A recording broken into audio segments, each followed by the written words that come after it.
वित्त बोर्डद्वारा 26 रुपियाँ नीति तथा कार्यक्रम सार्वजनिक लगानीकर्तालाई हुन सक्ने क्षतिलाई कम गर्न क्षतिपूर्ति कोष सञ्चालनमा ल्याउने बजार विकासका लागि 4 खम्बे नीति तय। राष्ट्रिय गौरवका आयोजना घोषणा गर्दा कार्यान्वयनको मोडालिटी स्पष्ट नभएको संसदीय समितिको ठहर। युटिलिटी कोरिडोर सम्बन्धी विधेयक तत्काल पेश गर्न सरकारलाई निर्देशन। र झण्डै 15 वर्षपछि नेपाल बङ्गलादेश जलस्रोत समितिको सचिव स्तरीय संयुक्त बैठक काठमाडौँमा सुरु। जलस्रोतको उपयोग तथा बाढी नियन्त्रण सम्बन्धी मुख्य एजेन्डामा छलफल। हामी छौं पल पल तपाईसँग, हिमाल पहाड तराईसँग, साथ छ हाम्रो बढ्ने कदमलाई। सलाम छ ती पोरखे हातहरूलाई, जिन्दगी सजाइदिन्छौँ हामी, हर सासको साथी बन्छौँ हामी।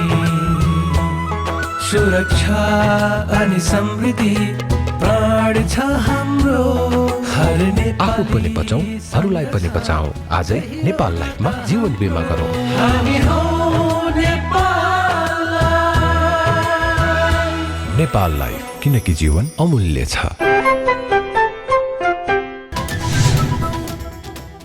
नमस्कार, कारोबार समाचारमा स्वागत छ। अब समाचार विस्तारमा। नेपाल धितोपत्र बोर्डले धितोपत्र बजारबाट लगानीकर्तालाई हुन सक्ने क्षतिलाई कम गर्न क्षतिपूर्ति कोष सञ्चालनमा ल्याउने गरी चालु आर्थिक वर्षको नीति तथा कार्यक्रम तय गरेको छ। बोर्डले बिहिबार पत्रकार सम्मेलन गरी आफ्नो 1 वर्षे नीति तथा कार्यक्रम सार्वजनिक गर्ने क्रममा क्षतिपूर्ति कोष सञ्चालनमा ल्याउने बताएको हो।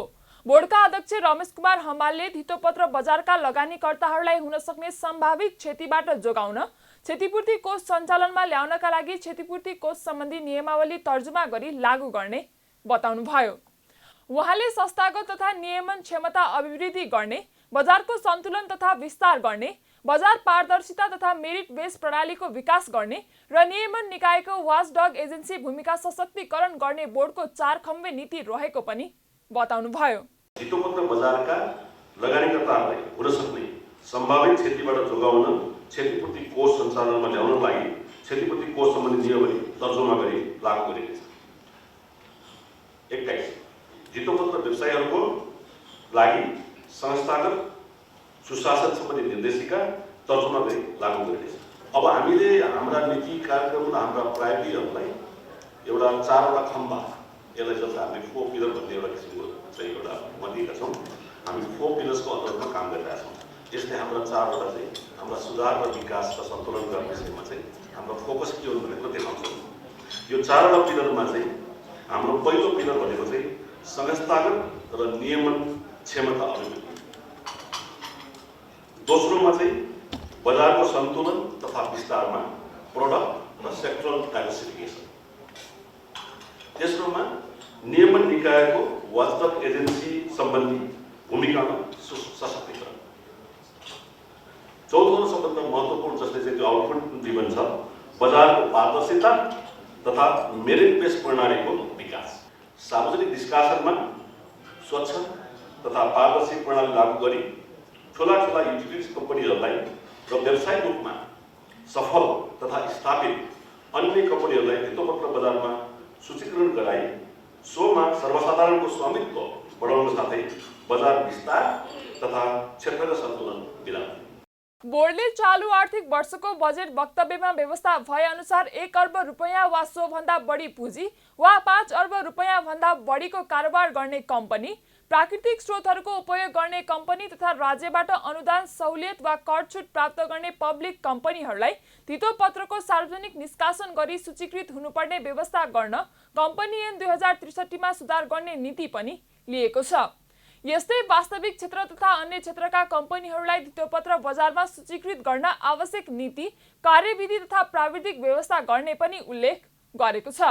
नेपाल सरकारको आर्थिक वर्ष 2079-80 को बजेट वक्तव्यमा 1 अर्ब रुपैयाँको वा सोभन्दा बढीको पुँजी वा 5 अर्ब रुपैयाँ भन्दा बढीको कारोबार गर्ने कम्पनी, प्राकृतिक स्रोतहरूको उपयोग गर्ने कम्पनी तथा राज्यबाट अनुदान सहुलियत वा कर छुट प्राप्त गर्ने पब्लिक लिमिटेड कम्पनीहरूलाई भित्तोपत्रको सार्वजनिक निष्कासन गरी सूचीकृत हुनुपर्ने व्यवस्था गरिए अनुरूप भित्तोपत्रको सार्वजनिक निष्कासनको लागि कम्पनी ऐन 2063 मा गर्नुपर्ने सुधारका सम्बन्धमा कम्पनी र सरकारले समन्वय गरिनेछ।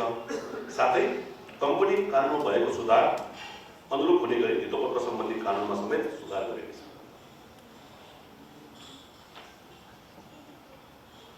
5.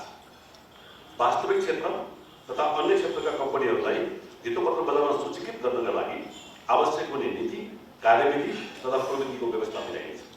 बोर्डले धितोपत्र बजारलाई विकास तथा विस्तार गर्दै प्रतिस्पर्धी बनाउने, सुपरिवेक्षणलाई सक्रिय बनाएर पुँजी बजारमा हुने चलखेललाई निरुत्साहित गर्ने, सर्वसाधारण लगानीकर्ताको सहभागिता बढाउन साथै प्रदेशमा लगानीकर्तालाई सचेतनामूलक कार्यक्रम सञ्चालन गर्ने, बजारलाई उच्च प्रविधि मैत्री बनाएर सेवाग्राहीलाई तीव्र सेवा दिने, आरटीजीएस प्रणाली मार्फत सेवा दिने, बुक बिल्डिङ विधि मार्फत आइपिओ ल्याउन अन्तर्राष्ट्रिय बजारमा भएको व्यवस्थालाई लागू गर्ने पनि आफ्नो प्रमुख कार्यक्रममा राखेको छ। बोर्डबाट सम्पादन गरिने कार्यक्रमहरूलाई उच्च प्रविधियुक्त तथा सूचना प्रविधि मैत्री बनाई छिटो छरितो सेवा प्रवाह गर्ने एवं विद्यमान जनशक्तिको क्षमता विकासका लागि उच्च स्तरीय तालिम प्रदान गर्दै भौतिक पूर्वाधार विकास गरिनेछ। विश्वस्तरीय प्रविधि एवं प्रविधिमा सञ्चालन चाहिने जनशक्ति तयार गरी सुपरिवेक्षण प्रणालीलाई आर्टिफिसियल इन्टेलिजेन्स मार्फतमा आधारित रेकटेक मार्फत चुस्त बनाई बजारमा चलखेल एवं अनुचित क्रियाकलापलाई निरुत्साहित गरिनेछ। बुक बिल्डिङ प्रणालीमा अटोमेटिक इलेक्ट्रोनिक अक्सन सिस्टम तयार गरी दिगो स्थापित कम्पनीहरूलाई धितोपत्र बजारमा भित्राइनेछ। यसका साथै बोर्डले धितोपत्र बजारको दायरा विस्तारका लागि धितोपत्र उपकरण तथा क्षेत्रगत विविधतामा जोड दिने, अन्य नियमनकारी निकायहरूसँग समन्वय गरी धितोपत्र बजारमा गैर आवासीय नेपाली नागरिकहरूको प्रवेशलाई सहज बनाउँदै लाने, ठूला युटिलिटी कम्पनी र व्यावसायिक रूपमा सफ्ट तथा स्थापित अन्य कम्पनीहरूलाई धितोपत्र बजारमा सूचीकरण गरी सर्वसाधारणको स्वामित्व बढाउनका साथै बजार विस्तार तथा क्षेत्रगत सन्तुलन मिलाउने, बजारलाई आइओएस सिपको मापदण्ड अनुरूपको बनाउँदै लैजाने, वस्तु विनिमय बजार सञ्चालनमा ल्याउने समेत बताएको छ।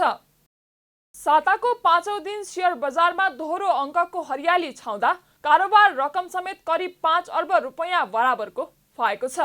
शेयर बजार मापन गर्ने नेप्से परिसूचक बिहीबार 15.49 अङ्कले बढेर 2127.47 अङ्कमा उक्लिएको छ। परिसूचक बुधबार 23.83 अङ्कले उकालो लागेको थियो। निर्जीवन बीमा उत्पादनमूलक र अन्य समूह बाहेक सबै समूहका परिसूचक हरिया भएपछि समग्र परिसूचक बिहीबार करिब 15.5 अङ्कले बढेको हो। निर्जीवन बीमा उत्पादनमूलक र अन्य समूहको परिसूचक सामान्य अङ्कले मात्रै घट्दा वित्त समूहको परिसूचक 3.133%ले बढेको छ। यस्तै लगानी समूहको परिसूचक 2.95%ले बढ्दा होटल तथा पर्यटन समूहको परिसूचक 2.33, विकास बैंक समूहको परिसूचक 2.14, लघुवित्त समूहको परिसूचक 1.46, जलविद्युत समूहको परिसूचक 1.19, म्युचुअल फन्ड समूहको परिसूचक 0.46, व्यापार समूहको परिसूचक 0.23, जीवन बीमा समूहको परिसूचक 0.15 र वाणिज्य बैंक समूहको परिसूचक 0.12% बढेको छ। बजार दोहोरो अङ्कले हरियो भएको दिन कारोबार रकम समेत करिब 5 अर्ब रुपैयाँ बराबरको भएको छ। शेयर बजारमा बिहीबार 4 अर्ब 97 करोड 64 लाख रुपैयाँको कारोबार भएको छ। 72,450 कारोबारबाट 221 कम्पनीका 1 करोड 19 लाख 55 हजार किता शेयर किनबेच भएको नेपाल स्टक एक्सचेन्जले जनाएको छ। अरुण कावेली पावर कम्पनीको सबैभन्दा धेरै 17 करोड 96 लाख रुपैयाँको शेयर किनबेच भएको छ भने शिवम सिमेन्टको 15 करोड 86 लाख, अप्पर तामाकोसीको 14 करोड 17 लाख र अपी पावर कम्पनी र नागरिक लगानी कोषको 13 करोड रुपैयाँ भन्दा बढीको कारोबार भएको छ। आज हिजो मात्रै नेप्सेमा आइपिओ सूचीकृत भएको विन्ध्यवासिनी हाइड्रो पावरको शेयर मूल्य 10% बढेको छ भने राष्ट्र उत्थान लघुवित्त संस्था limited, excel development bank limited र हिमालयन पावर पार्टनर लिमिटेडको शेयर मूल्य करिब 10%ले बढेको छ। राष्ट्रिय गौरवका आयोजना पूर्व तयारी बिना घोषणा गर्दा कार्यान्वयनको मोडालिटी स्पष्ट नभएको संसदीय समितिले गरेको एक अध्ययनले देखाएको छ। राष्ट्रिय सभा अन्तर्गतको राष्ट्रिय सरोकार तथा समन्वय समितिको अध्ययन प्रतिवेदनले यस्तो देखाएको हो। बिहिबार बसेको बैठकमा समिति सभापति दिलकुमारी रावल थापाले राष्ट्रिय गौरवका आयोजना अध्ययन प्रतिवेदन 2079 राष्ट्रिय सभामा पेश गर्दै राष्ट्रिय गौरवका आयोजना घोषणा भए पनि कार्यान्वयन गर्ने स्पष्ट मोडालिटी नहुँदा धेरै आयोजनाहरूमा समस्या रहेको बताउनुभयो। उहाँले राष्ट्रिय योजना आयोगले राष्ट्रिय गौरवका आयोजना छनौट गर्दा रणनीतिक विकास, वित्तीय प्राविधिक तथा व्यवस्थापकीय पक्षहरू समेत समावेश गरी मापदण्ड तथा आधारहरू तयार गर्नुपर्ने बताउनुभयो। उहाँले राष्ट्रिय गौरवका आयोजनाको आधार तयार गर्दा आयोजनाको आर्थिक तथा वित्तीय सामाजिक विश्लेषण र वातावरणीय मूल्याङ्कन हुने गरी रोजगारी, गरिबी र असमानताको अन्त्य, समावेशी हुने विषयलाई समेत ध्यान दिनुपर्ने देखिएको बताउनुभयो। राष्ट्रिय गौरवका आयोजनाहरू छनौट गर्नका लागि रणनीतिक विकास, वित्तीय प्राविधिक तथा व्यवस्थापकीय पक्षहरू समेत समावेश गरी मापदण्ड तथा आधारहरू तयार गर्न राष्ट्रिय योजना आयोगलाई निर्देशन दिने। यसरी मापदण्ड तथा आधारहरू तयार गर्दा आयोजनाको पर्याप्त आर्थिक तथा वित्तीय विश्लेषण, सामाजिक विश्लेषण, वातावरणीय मूल्याङ्कन हुने गरी रोजगारी, गरिबी र असमानताको न्यूनीकरण, राष्ट्रिय समावेशीकरण र एकीकरणमा पुर्याउने योगदान समेतको विश्लेषण हुने विषयलाई समेत समावेश गर्ने। सभापति थापाले राष्ट्रिय गौरवका आयोजनाको डिजाइन गर्दा विकास तथा वातावरण बीच सन्तुलन कायम हुने गरी गर्नुपर्ने, वन क्षेत्रलाई न्यूनतम असर हुने गरी व्यवस्था मिलाउनु पर्ने देखिएको पनि औल्याउनुभयो। उहाँले वन क्षेत्रमा असर पर्ने गरी आयोजना निर्माण गर्दा अर्को क्षेत्रमा वृक्षारोपण गर्नुपर्ने व्यवस्था अव्यवहारिक देखिएकोले वन क्षेत्र, राष्ट्रिय निकुञ्ज तथा आरक्षण क्षेत्रको उपभोग तथा रुख कटान सम्बन्धी व्यवस्था सहज र छिटो छरितो बनाउन प्रचलित ऐन र नियमलाई संशोधन गर्नुपर्ने देखिएको बताउनुभयो। उहाँले 1 दशकसम्म राष्ट्रिय गौरवका आयोजनाको सूचीमा रहेर पनि पश्चिम सेती जलविद्युत आयोजना, बुढी गण्डकी जलविद्युत आयोजना र निजगढ अन्तर्राष्ट्रिय विमानस्थल 3 वटा आयोजना कार्यान्वयनको मोडालिटी प्रष्ट हुन नसक्दा कार्यान्वयनमा अगाडि बढ्न नसकेको दावी गर्नुभयो। सभापति थापाले सरकारले 3 वटा आयोजनामा लगानीको स्रोत र आयोजना कार्यान्वयनको मोडालिटी यथाशीघ्र टुङ्गो लगाई कार्यान्वयनमा लैजाने व्यवस्था मिलाउनु पर्ने सुझाव समेत दिनुभयो। कार्यान्वयनका मोडालिटी र लगानीको स्रोत निर्धारण सम्बन्धमा 1 दशकसम्म राष्ट्रिय गौरवको आयोजनाको सूचीमा रहेर पनि पश्चिम सेती जलविद्युत आयोजना, बुढी गण्डकी जलविद्युत आयोजना र निजगढ अन्तर्राष्ट्रिय विमानस्थल गरी 3 वटा आयोजनाको अझै कार्यान्वयनको मोडालिटी प्रष्ट हुन नसक्दा कार्यान्वयनमा अघि बढ्न सकेको छैन। यी तीनैवटै आयोजनाहरूको सुरु अनुमानित लागत धेरै बढ्नु स्वाभाविकै हुन्छ। त्यसैले सरकारले यी आयोजनाहरूको लगानीको स्रोत र कार्यान्वयनको मोडालिटी यथाशीघ्र टुङ्गो लगाई कार्यान्वयनमा लैजाने व्यवस्था मिलाउने। सभापति थापाले गौरवका आयोजनाहरूको ढिलाइ तथा लागत बढ्नुमा समयमा नै अनुमानित नदीजन्य र खनिजजन्य सामग्री सहज र सुलभ रूपमा उपलब्ध नहुनु देखिएको समेत प्रष्ट पार्नुभयो। उहाँले खरिद प्रणाली, ठेक्का व्यवस्थापन प्रक्रियामा वैज्ञानिक, वस्तुगत सरलीकरण र सहज हुने गरी सार्वजनिक खरिद ऐन तत्काल संशोधन गर्नुपर्ने देखिएको पनि बताउनुभयो।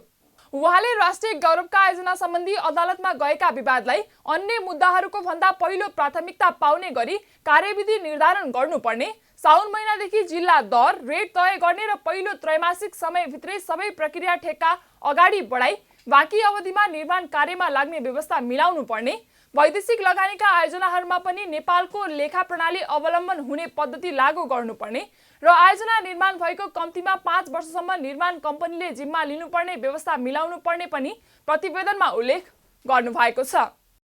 संसदीय समितिले सञ्चार प्रविधिको पूर्वाधार निर्माण व्यवस्थित गर्ने युटिलिटी कोरिडोर सम्बन्धी विधेयक तत्काल पेश गर्न निर्देशन दिएको छ।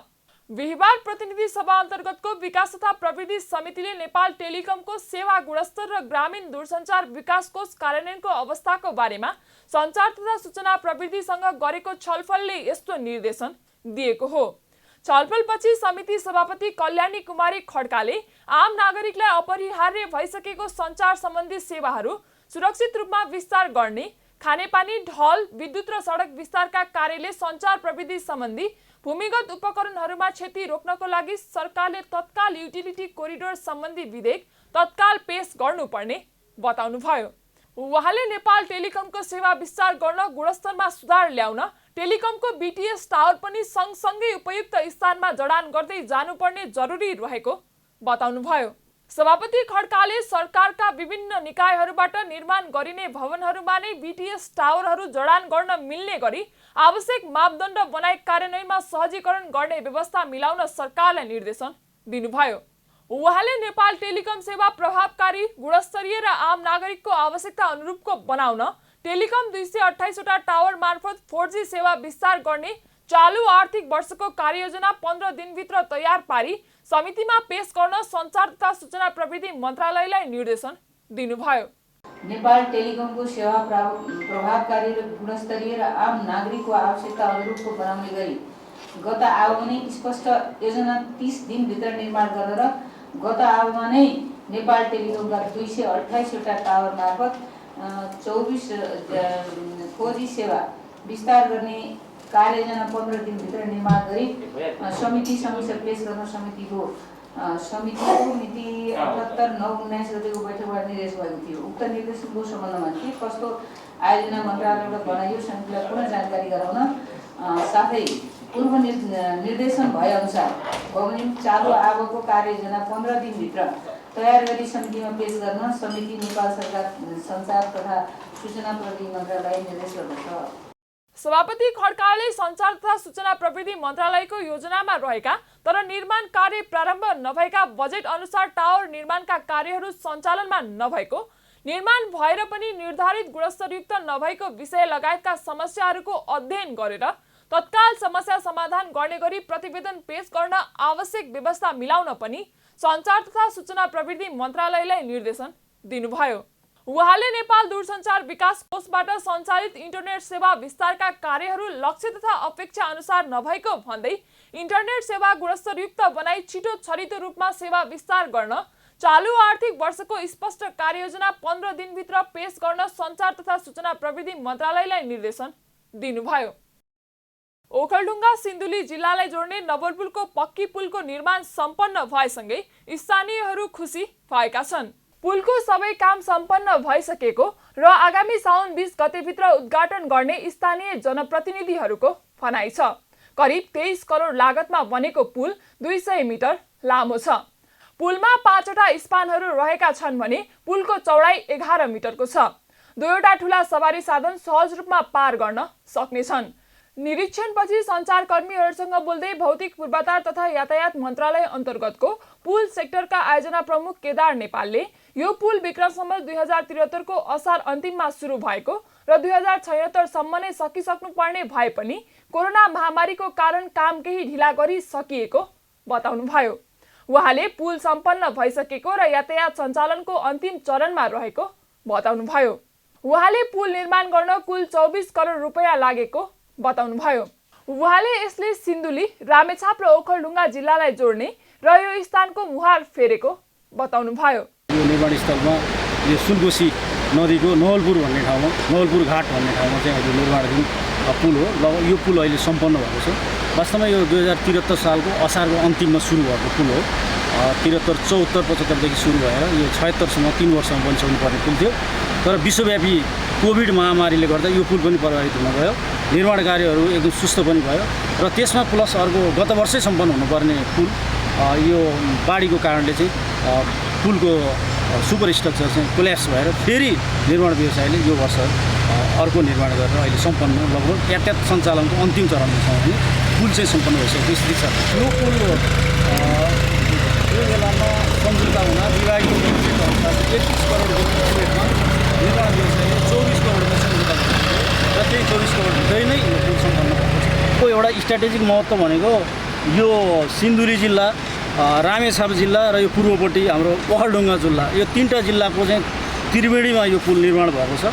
यो पुलले यो 3टा जिल्लाको यो भेगको एउटा मुहारै परिवर्तन गरेको छ र यहाँका स्थानीय जनताहरू र यो पुल उपभोग गर्ने उपभोक्ताहरू प्लस स्थानीय प्रतिनिधिहरू अति नै खुसी लाभान्वित भएको मैले पाएको छु। उहाँहरूबाट यो पुल निर्माण गर्न अत्यन्त सहयोग पनि प्राप्त भएको छ।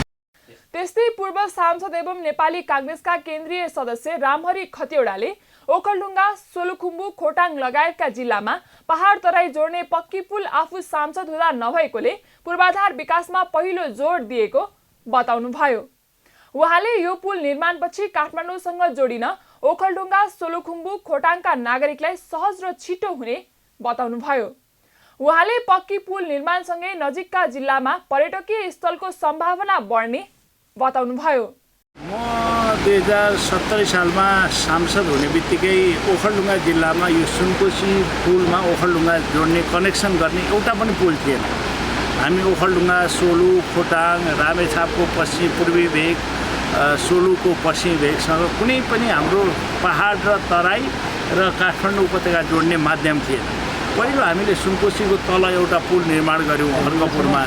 त्यसपछिबाट तपाईँहरूले सुन्नुभयो होला खुरकोटमा एउटा पुल निर्माण भयो दोस्रो, र बिचमा एउटा पुलको आवश्यकता देखेपछि हामीले बारम्बार सडक विभागसँग अनुरोध गऱ्यौँ। यहाँका जनप्रतिनिधिहरू, गाउँपालिकाका तत्कालीन अध्यक्ष, अहिले पनि अध्यक्ष हुनुहुन्छ नवराज केसी लगायत यहाँका जनताहरूको प्रेरणा, सबैको सहयोग मलाई प्राप्त भयो।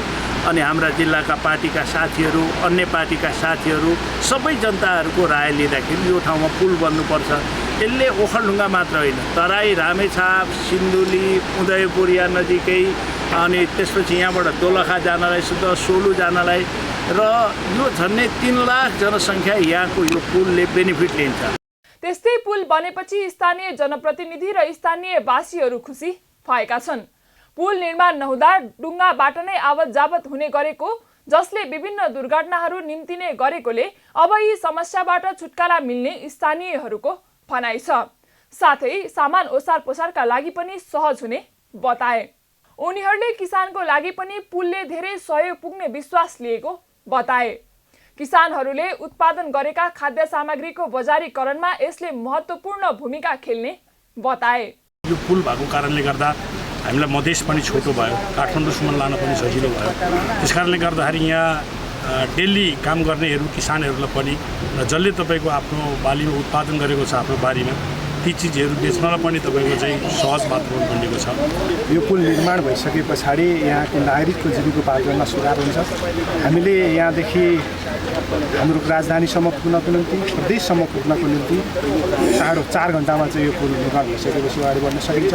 स्वाभाविक रूपमा चाहिँ प्रत्येक ठाउँमा चाहिँ नयाँ संहिता चाहिँ लागू भइसकेपछि हस्पिटलहरू बनि नसकेको अवस्थाले गर्दाखेरि नजिकैको यहाँ तपाईँको चाहिँ टुलु हेरेर चाहिँ तपाईँको चाहिँ एम्बुलेन्सलाई चाहिँ सदुपयोग गर्न नसकेको अवस्था र चाहिँ सहज ढङ्गले चाहिँ यो मोटरेबल पुलको कारणले गर्दाखेरि यहाँको चम्पादेवीको लगायत आसपासको कोही पनि नागरिकहरू चाहिँ तपाईँको चाहिँ स्वास्थ्य अभावको कारणले एम्बुलेन्स गुण नपाएको कारणले गर्दाखेरि मलाई लाग्छ ज्यान गुमाउनु पर्ला जस्तो अब लाग्दैन। यो शिलान्यास गर्दैखेरि यति चर्चा चल्यो कि अब यहाँ असाध्यै सजिलो हुने भयो, सहज हुने भयो, कुनै घटना पनि हुने भएन, मानिसहरूलाई आवत जावत गर्न सजिलो हुने भयो भनेर भन्ने जग जाहेरै छ। यसमा पनि अझ छिटो चाहिँ के भयो भने यो 2074 साल मङ्सिरमा शिलान्यास गरिएको थियो। आजका दिनमा 2079 साल असारमा आइपुग्दै गर्दा करिब 55 महिनाभित्र यो 200 मिटर लामो पुल बन्नु भनेको यो साह्रै छिटो पनि भयो। पुलले ओखलढुङ्गाका जनताको कृषि सहित अन्य विभिन्न आवश्यकतालाई सहज बनाइदिएको छ। सिन्धुली जिल्लाबाट ओखलढुङ्गाको लिखु गाउँपालिका जोड्ने यो पुल सञ्चालनमा आए बित्तिकै सोलुखुम्बु र रामेछापको पूर्वी भेगलाई आवत जावतमा सहज हुनेछ। सुनकोशी नदीमाथिको नवलपुरको पुलले काठमाडौँसँग ओखलढुङ्गालाई जोड्ने निकै छोटो बाटो हुनेछ। बुधबार नेपाली काङ्ग्रेसका केन्द्रीय सदस्य एवं पूर्व सांसद रामहरि खतिवडा र भौतिक पूर्वाधार तथा यातायात मन्त्रालय अन्तर्गतको पुल सेक्टरका आयोजना प्रमुख सहितको स्थानीय जनप्रतिनिधिहरूले पक्की पुलको निरीक्षण गरेका थिए। आगामी साउन 13 गतेदेखि पोखरामा देशभरका महानगरपालिकाका प्रमुखहरूको भेला हुने भएको छ। आगामी साउन 13 र 14 गते पोखरामा मेट्रो मेयर मिट नेपाल आयोजना हुने भएको हो। सम्मेलनमा 6 महानगरपालिकाका प्रमुख, उपप्रमुख र प्रमुख प्रशासकीय अधिकृतको सहभागिता रहनेछ भने महानगर सञ्चालनका विद्यमान कानुन र आवश्यक सुधारका बारेमा छलफल हुने पोखराका महानगरपालिकाका प्रमुख धनराज आचार्यले बताउनुभयो। सम्मेलनको संघीयता महानगर र अबको बाटोबारे राष्ट्रिय योजना आयोगका पूर्व उपाध्यक्ष डाक्टर जगदीश चन्द्र पोखरेलको मुख्य प्रस्तुति रहनेछ। त्यस्तै पोखरा सहित काठमाडौँ, विराटनगर, भरतपुर, ललितपुर र वीरगञ्ज महानगरपालिकाका प्रमुखहरूले आफ्ना महानगरका मुख्य योजना तथा कार्यान्वयनका चुनौती बारे सम्बोधन गर्नेछन्। महानगरका उपप्रमुखबाट ऐनले निर्दिष्ट गरेका जिम्मेवारी सम्बन्धमा अनुभव तथा सिकाइ आदान प्रदान हुनेछ भने महानगरका प्रमुख प्रशासकीय अधिकृतले विद्यमान ऐन, कानुन र तिनका कार्यान्वयनका चुनौती बारे मन्तव्य राख्नेछन्। साथै दोस्रो दिन महानगरको साझा सवालबारे संश्लेषण, महानगरमा पूर्वाधार विकास तथा सुशासन बारे पूर्वाधार विज्ञ डाक्टर सूर्यराज आचार्यले प्रस्तुति राख्नुहुनेछ। त्यस्तै महानगरमा हरित, उत्थानशील तथा समावेशी विकासको अपरिहार्यता, सम्भावना र चुनौतीबारे छलफल हुनुको साथै महानगरका साझा सवाल तथा आगामी कार्यदिशा विषयमा छलफल हुने पोखरा महानगरका प्रमुख आचार्यले बताउनुभयो। मेयर आचार्यले अनुभवी मेयरले भोगेका समस्या र समाधानका उपाय र नयाँ जनप्रतिनिधिबाट आउने योजनाका बारेमा विस्तृत छलफल हुने बताउनुभयो। महानगरपालिकाहरू स्वाभाविक हिसाबले जनसङ्ख्या पनि बढी भएको, वडाहरू पनि धेरै भएको हैन, र नेपाल सरकारको स्थानीय तहलाई सबैलाई गभर्न गर्ने एकै खालको ऐन नियम कानुनहरू भएको अवस्थामा चाहिँ केही विषयहरू अन्यलपूर्ण छन्। सङ्घसँग छन् कतिपय, प्रदेशसँग छन् कतिपय। ती कुराहरू चाहिँ हामीले भोगेका समस्याहरू के हुन्, त्यसलाई हामीले के खालको सुझावहरू चाहिँ सङ्घीय सरकारलाई, प्रदेश सरकारलाई पनि दिन सक्छौँ र हाम्रा कामलाई सहजीकरण गर्न सक्छौँ भन्ने हिसाबले एउटा लर्निङ सेयरिङ सेसन राखौँ, छलफल गरौँ, हाम्रा बिचमा चाहिँ कतिपय चाहिँ अनुभव आदान प्रदान पनि गरौँ भन्ने हिसाबले आयोजना गरिएको हो। त्यसरी जब हामी 6वटा महानगरपालिकाको प्रमुख, उपप्रमुख र प्रमुख प्रशासकीय अधिकृत जुटिसकेको अवस्थामा चाहिँ केही विषयहरूमा पनि थप छलफल गरौँ, किन महानगर नै सम्बन्धित देशको, सम्बन्धित सहरको एउटा बिम्ब हुन्, ऐना हुन्। त्यस हिसाबले त्यहाँको पूर्वाधार विकासमा चाहिँ हामी के खालको एकरूपता गर्न सक्छौँ, सम्भावनाहरू के हुनसक्छ होला, त्यसका बारेमा पनि छलफल गरौँ। र हामी अब सङ्घीयताको एउटा चाहिँ तल्लो जगको रूपमा रहेको स्थानीय तह, यसलाई सञ्चालन गर्ने सन्दर्भमा भएका समस्याहरू के छन्, यसलाई पनि हामी अलिकति उजागर गरौँ र चाहिँ नेपाल सरकारसँग त्यसका बारेमा चाहिँ हामीलाई लागेको कुराहरू चाहिँ सेयरिङ गरौँ। त्यो चाहिँ एकमुष्ट आएको निष्कर्षलाई सेयरिङ गरौँ भन्ने हिसाबले गरेको हो र सँगसँगै एउटा फेलोसिप मिटिङ पनि हो। सम्मेलनको अन्त्यमा पोखरा घोषणापत्र जारी हुनेछ। झण्डै 15 वर्षपछि नेपाल बङ्गलादेश जलस्रोत समितिको सचिव स्तरीय संयुक्त बैठक काठमाडौँमा बसेको छ।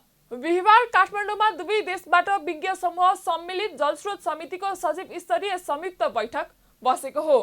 नेपालको तर्फबाट ऊर्जा, जलस्रोत तथा सिँचाइ मन्त्रालयका सचिव सागर राई तथा बङ्गलादेशको तर्फबाट त्यहाँको जलस्रोत मन्त्रालयका वरिष्ठ सचिव कबीर बिन अनावरले नेतृत्वमा बसेको बैठकमा जलस्रोतको उपयोग तथा बाढी नियन्त्रण सम्बन्धी मुख्य एजेन्डामा छलफल भएको छ।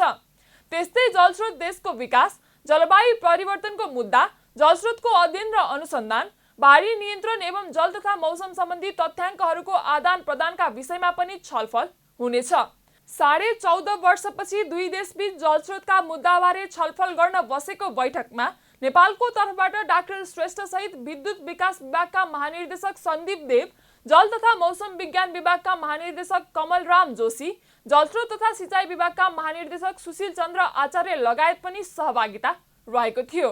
यसअघि सन् 2008 को फेब्रुअरी 26 देखि 29 सम्म जलस्रोत समितिको सचिव स्तरीय संयुक्त बैठक बसेको थियो। बैठक शुक्रबारसम्म चल्नेछ। नेपाल भारत सिमानाका जमुनाहा हुँदै भारत जाने नेपालीहरूको संख्या बढ्न थालेको छ। असारे खेतीबाली सकेर परिवारको आवश्यकता पूरा गर्न दैनिक हजारौं संख्यामा नेपाली नागरिक भारततर्फ जाँदै गरेको दृश्य जमुनाहा नाकामा देखिन थालेका हुन्।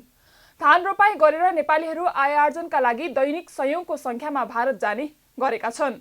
नेपालभन्दा सहज र ज्याला पनि बढी भएको कारण भारत जाने नेपालीहरूको संख्या बढेको हो। पहाडी भेगमा काम पाए पनि दैनिक जोहो गर्न ज्याला नभएको जाजरकोटका शेरबहादुर शाहीले बताउनुभयो। उहाँले आफ्नो गाउँमा भने जस्तो काम नपाउने र पाएको कामले परिवार पाल्न नै गाह्रो भएकोले केही कमाउन सकिन्छ कि भनेर भारत जान लागेको बताउनुभयो। त्यस्तै सर, अब गाउँघरतिर अलिअलि खेतीबाली लगाएर नपुग्ने सर, अब यस्तै छ बेरोजगारी युवाहरू। अब एक दुई महिना अब कमाएर 400 महिनाहरू लिएर हो सर। गाउँमा र उतातिर अलिक फरक हुन्छ, गाउँमा अलिक नपुग्दो रहेछ, त्यही भएर जानुपर्ने बाध्य। पहिलेदेखि भारतको सिमलामा काम गर्दै आउनुभएका रामबहादुर विक जेठ महिनामा खेती लगाउनको लागि घर फर्किनु भएको थियो। तर उहाँलाई भारतमै काम गर्न सहज भएको कारणले पुनः कामका लागि भारत फर्कन लागेको बताउनुभयो। हामी सिमलामा कामको सिलसिला रोजगार जेठ महिना त्यसोतिर त्यो घरमा काम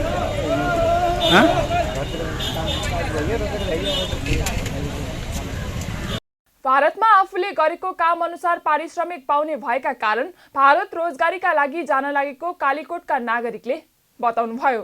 त्यस्तै सुर्खेतका भारत जान लाग्नुभएका सुरज विकले परिवार पाल्नका लागि नेपालमा गरेको कामले गुजारा नचल्ने भएपछि भारत जान लागेको बताउनुभयो। इन्डिया जान लाग्यो अहिले अब खेतीपाती सिजनको लगाएर सर अब हामी फेरि इन्डिया जान लाग्यो पनि पाउँछ सर अब त्यति खायो हुँदैन सर अब बेरोजगारी मलाई अब ठिकै छ अब दुईजना हल्का सजिलो यस्तै त अब के गर्ने म पनि जेठको महिना आएको थिएँ 2-4 महिना घर बसेर खेत लगायो अब के गर्ने पैसा पानी पनि नआयो त्यही भएर त कमाउनुतिर जाने इन्डियामा यस्तै अब सेवहरू तोड्ने त्यही काम रोडको कामहरू घरकोमा अहिले छौँ भनौँ घरको त अहिले एक्लै छु अरू उतातिर छौँ नेपालमा के गर्ने नेपालमा अब काम गरेको पैसाहरू ठिकिदिन्छन् त्यही भएर अब उतातिर ठक्दैन त्यही भएर तिर गएपछि 2-4 पैसा आइहाल्छ यस्तै के गर्ने घर गुजारा त गर्नु पर्यो। पछिल्लो समय नेपालका पहाडी जिल्लामा धान रोपाइको काम लगभग सकिएको छ।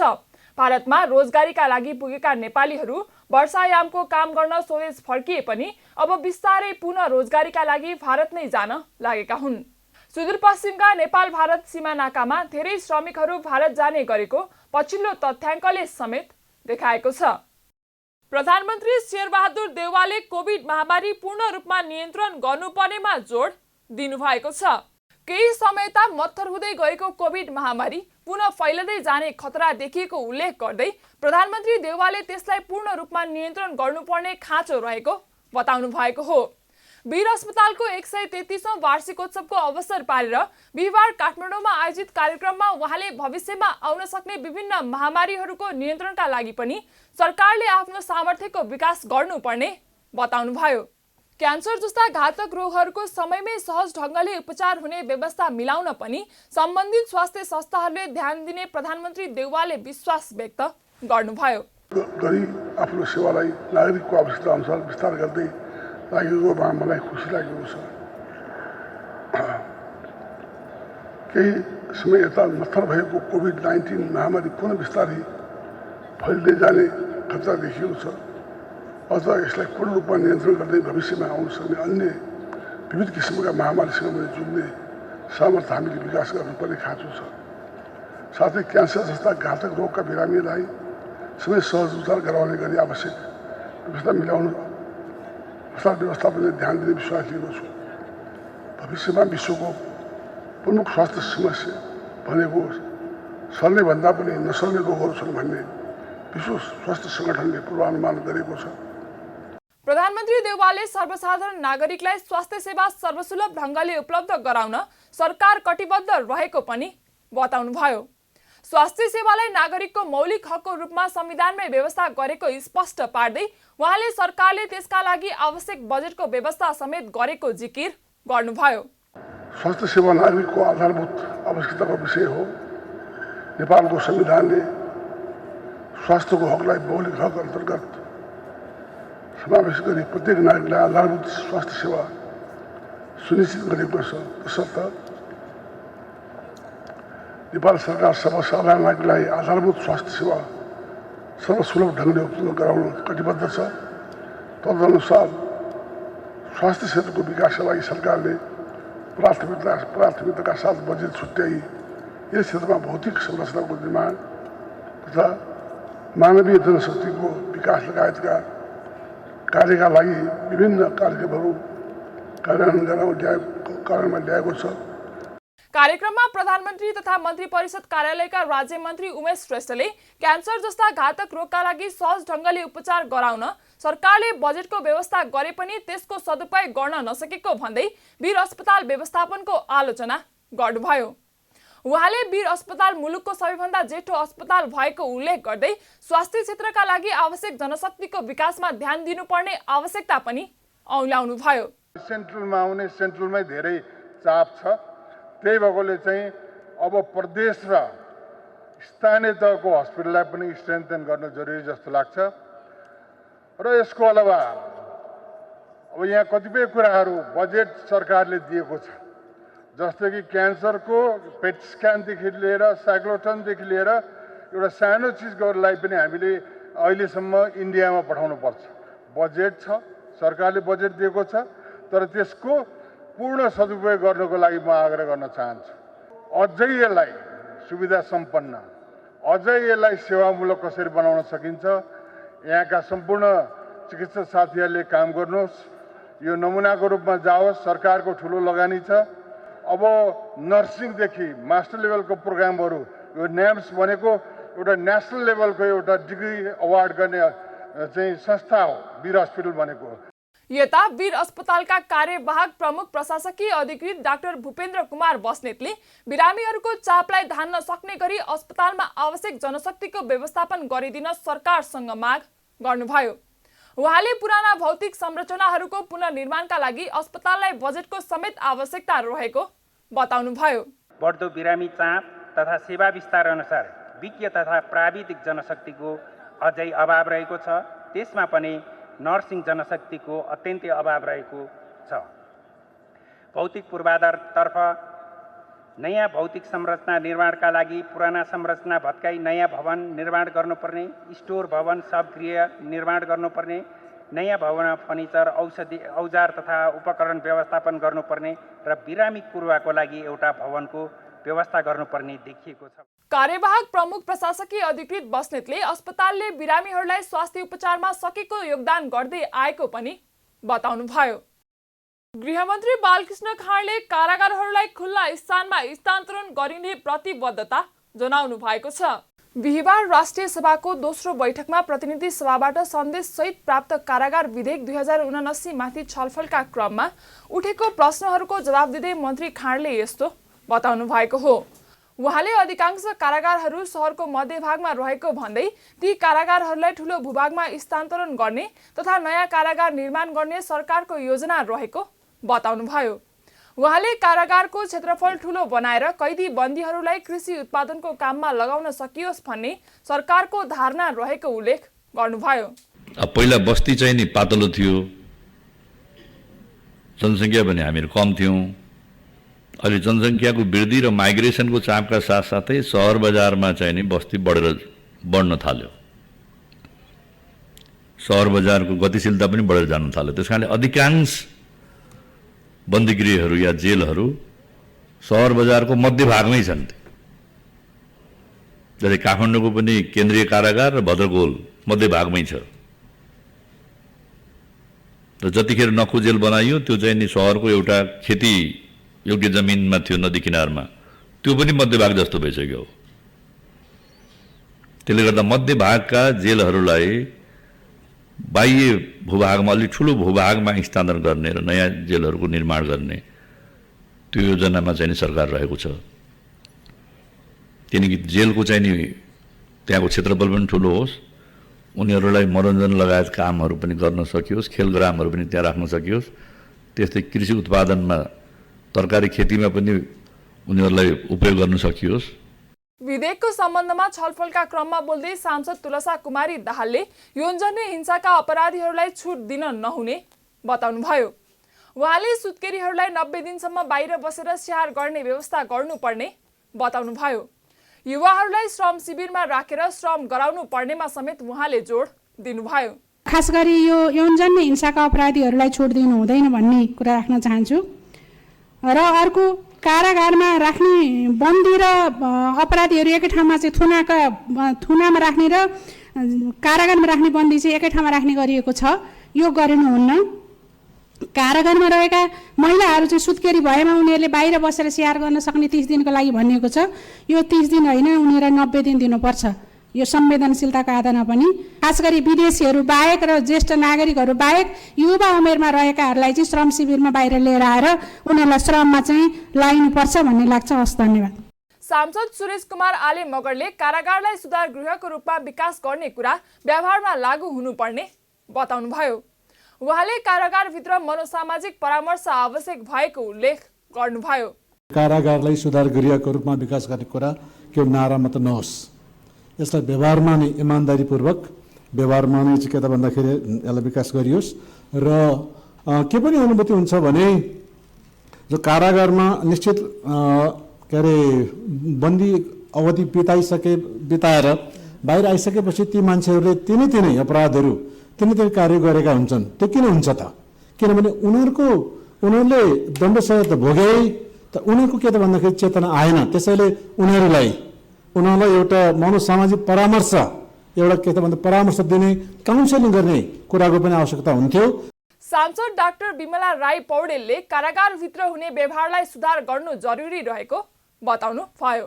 उहाँले महिला बन्दीहरूलाई पुरुष सुरक्षाकर्मी र कर्मचारीहरूले यौनजन्य दुर्व्यवहार गर्ने गरेको भन्दै यस्तो घटनामा गोप्य रूपमा उजुरी गर्ने र दोषीलाई कारबाही गर्ने व्यवस्था गरिनुपर्ने बताउनु भयो। विशेष गरिकन यो महिला बन्दीहरूमा चाहिँ त्यहाँ भएका पुरुष सुरक्षाकर्मी र पुरुष कर्मचारीहरूबाट हुने यौनजन्य दुर्व्यवहार, यौनजन्य मात्रै होइन एकदमै दपेट्ने खालको व्यवहार भएको हामीले प्रशस्तै सुनेका छौँ। त्यो भएर यो चाहिँ हामीले के गर्छौँ भनेदेखि यौन दुर्व्यवहारहरूमा रिपोर्ट गर्नको लागि छुट्टै संयन्त्र बनाउने चलन छ। विभिन्न संस्थाहरूमा एमडुस पर्सन भन्छ, जसले चाहिँ एकदम गोप्य रूपमा उजुरी लिएर अनि त्यसपछि छानबिन गरेर गोप्य रूपमै कसलाई चाहिँ कारबाही गर्नुपर्ने, कसलाई मनोसामाजिक चिकित्साको व्यवस्था गर्ने, परामर्श गर्ने व्यवस्थाहरू हुन्छ। त्यस्तो व्यवस्थाहरू कारागारमा राख्न जरुरी छ। यो विशेष गरिकन महिला बालबालिकाहरूमा हुने हिंसालाई हेरेर यो प्रावधान गर्न जरुरी छ जस्तो मलाई लाग्छ। यस्तै सांसदहरूले कारागारभित्र चौकीदार, नाइके र भाइ नाइकेहरूले शासन चलाइरहेको र कैदी बन्दीसँग भेट्न कारागार प्रशासनले पनि उनीहरूको अनुमति लिनुपर्ने अवस्था रहेको भन्दै त्यस्तो रवैया रोक्नुपर्नेमा समेत जोड दिएका छन्। यसका साथै राजनीतिक बन्दी र अन्य बन्दीलाई गरिने व्यवहार फरक हुनुपर्ने, कैदी बन्दीहरूलाई सिपमूलक तालिमहरू दिनुपर्ने लगायतका माग समेत गरेका छन्। बिहिबार बसेको राष्ट्रिय सभाको दोस्रो बैठकले राष्ट्रिय सभाबाट पारित गरी प्रतिनिधि सभामा पठाइएको नेपाल इन्जिनियरिङ परिषद पहिलो संशोधन विधेयक 2076लाई प्रतिनिधि सभाबाट भएको संशोधन स्वीकार सहित पुनः पारित गरेको छ। त्यस्तै गरी राष्ट्रिय सभाबाट पारित गरी प्रतिनिधि सभामा पठाइएको ज्येष्ठ नागरिक सम्बन्धी पहिलो संशोधन विधेयक 2075लाई प्रतिनिधि सभाबाट भएको संशोधन स्वीकार सहित पुनः पारित पनि गरिएको छ। कारोबार समाचारमा अब सुनचाँदी र विदेशी विनिमय दर सम्बन्धी जानकारी।